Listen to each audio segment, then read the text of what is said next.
На повеќе места во општината Кочани, посебно на магистралниот и регионалниот патен правец Кочани-Виница, веќе се поставени црвено-жолти автобуски постојки, кои ќе ги користат патниците во меѓуградскиот и локалниот превоз.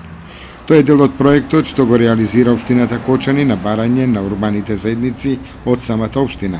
До сега настрешници се поставени на влезот во Кочани, кај така наречената подложка раскрсница и во Оризари. Според планот, вакви настрешници ќе бидат поставени и во населените места Белин и Вичани и во Рицко-планинските села од општината. Автобуските постојки се инвестиција на локалната самоуправа по барање на урбаните заедници од повеќе населени места во општината. Вакви постојки ќе бидат поставени и во населените места од Рицко-планинскиот регион. Инаку со воведувањето на јавниот градски превоз, најголем дел од автобуските постојки во градот веќе се користат, а се поставени и нови, со објаснување за возниот ред на сообраќајот, кој во текот на денот 4 пати може да го користат граѓаните од најразлични делови на градот.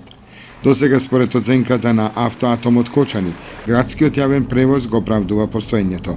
По првите 2 месеци пробно возење ќе се направи анализа за оправданоста на јавниот градски превоз и ќе стартува со нови градски линии. За почеток, половината од средствата наменети за автобуската карта на граѓаните ги обезбедува општината Кочани.